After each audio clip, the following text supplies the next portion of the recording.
expressed on the following program are those of the host and not necessarily those of staff, management, or ownership.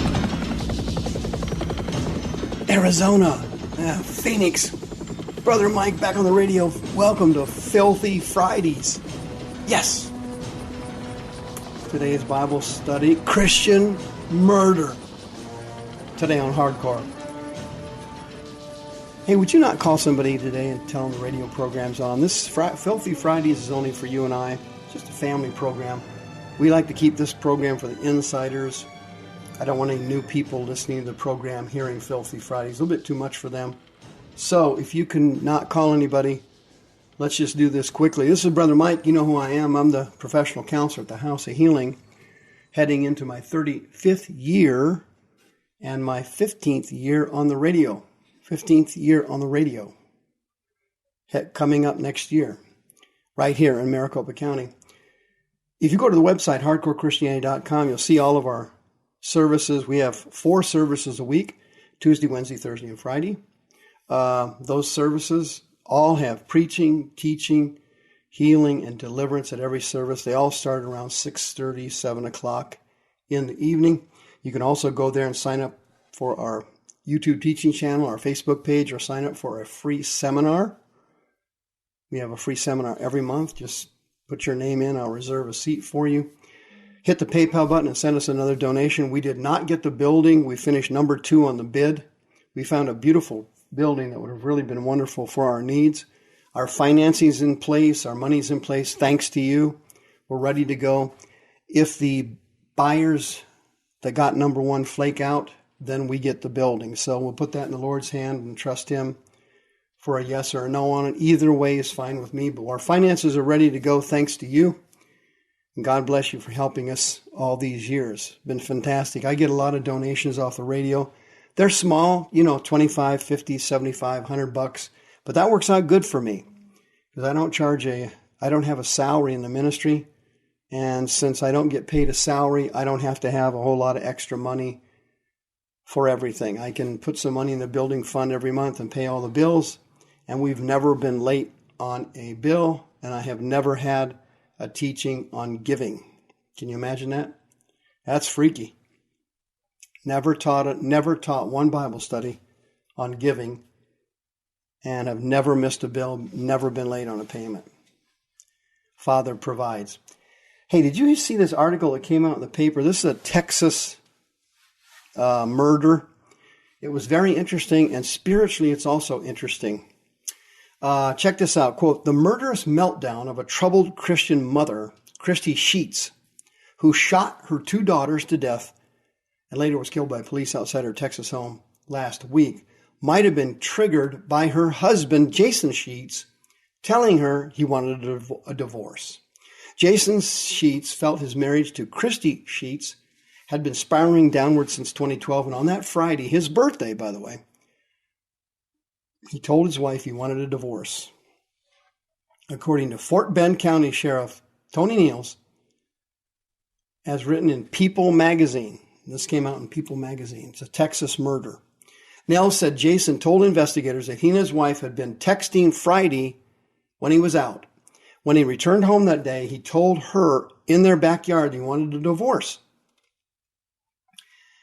Quote, this would be the last birthday that you are going to ruin, Jason told Christy, according to the sheriff. Jason told police that when Christy called their daughters, Madison, 17, and Taylor, 22, into the living room for a family meeting, he thought she was going to discuss the decision of getting a divorce. As soon as the children got down to the meeting, she immediately pulled the weapon out of her purse and pointed it at Mr. Sheets and wanted to blame him. She said, quote, you made me do this. You're making me do this, unquote. The sheriff explained in a press conference that Christy Sheets, who her husband reports had a history of clinical depression and suicide attempts, pointed a gun at them, shooting multiple times. He said, however, that she didn't fire at her husband. Multiple media outlets have reported that the pair had been separated for an extended period of time and had just moved back in together prior to the murders. The husband told police he believes that the wife, who was killed by police after brutally killing the daughters, wanted to leave him alive so he could suffer for the rest of his life with the memory of his dead children.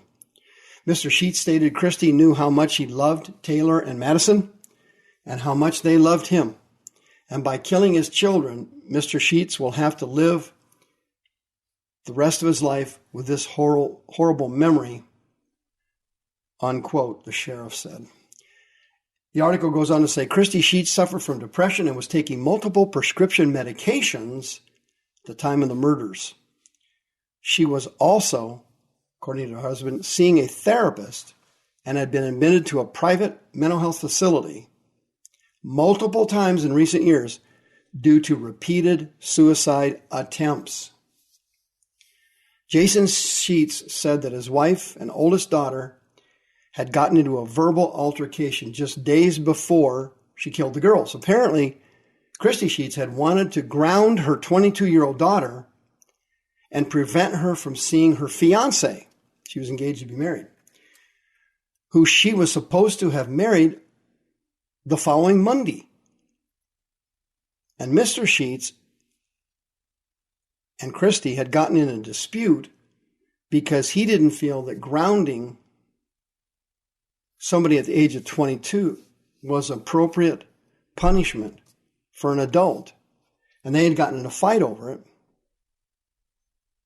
And then later on, when he told them he wanted a divorce, that was the point she snapped.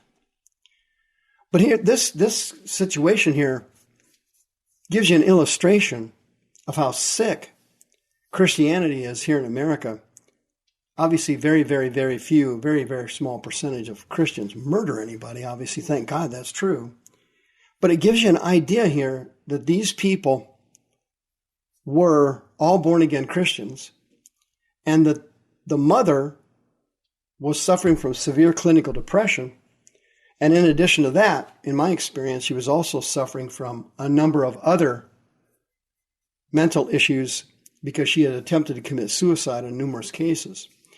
Suicide ideation is a process where a person in their mind begins to hear thoughts that seem like their own, but they're actually not. They're coming from spirits of murder.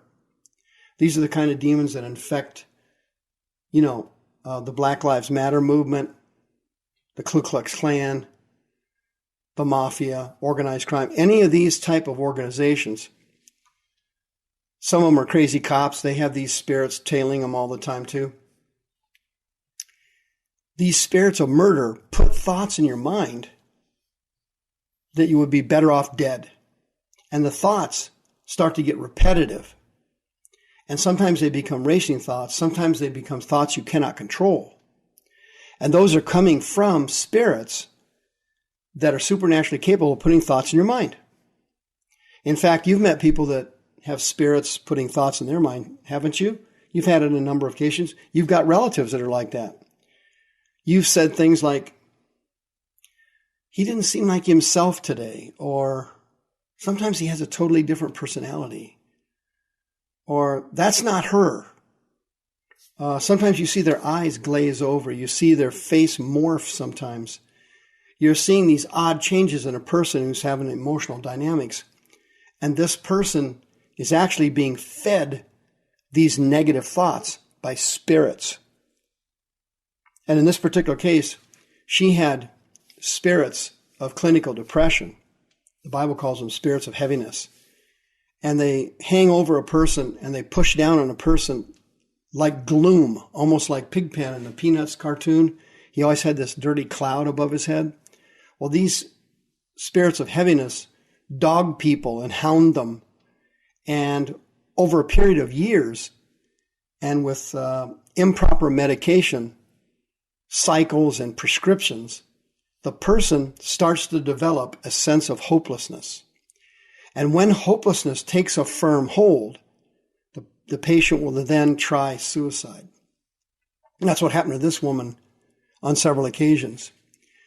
But in her mind, the spirits, because there was no deliverance in her church, and because no one had seen that she obviously needed deliverance and that she was infected with demons, they treated her with a secular approach, which by the way is what I used to do for 25 years here in Phoenix. I used to be a secular counselor here in Phoenix, Arizona for 25 years, and I did everything secularly too, but God retrained me since I retired in 2005, and now I only counsel Christians, and God showed me how the spirit world interacts with the natural world and how people have these chronic, repetitive, negative thoughts in their mind coming from spirits that cause them to lose hope.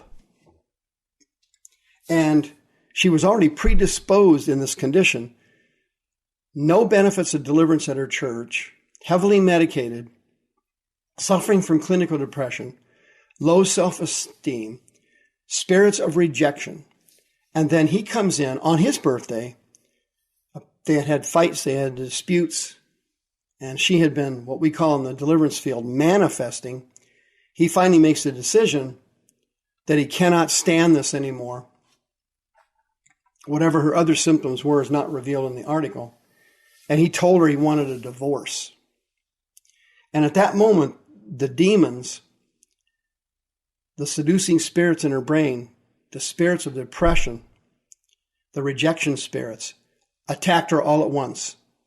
And they surged in her mind that instead of committing suicide, she wanted to punish him.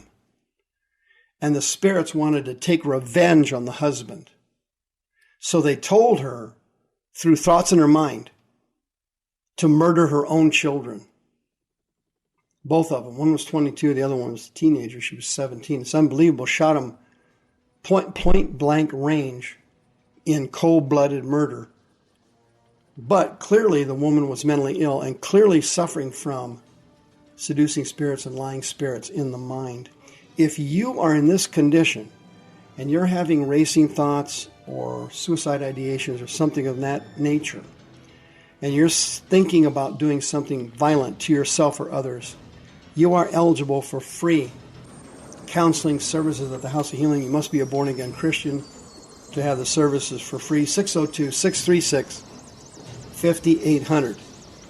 If you are sensing something getting out of control and you're feeling you need to talk to somebody and you need help, 602-636-5800.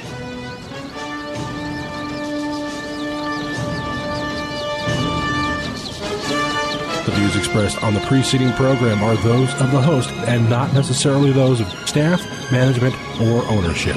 This program has been sponsored by Michael W. Smith.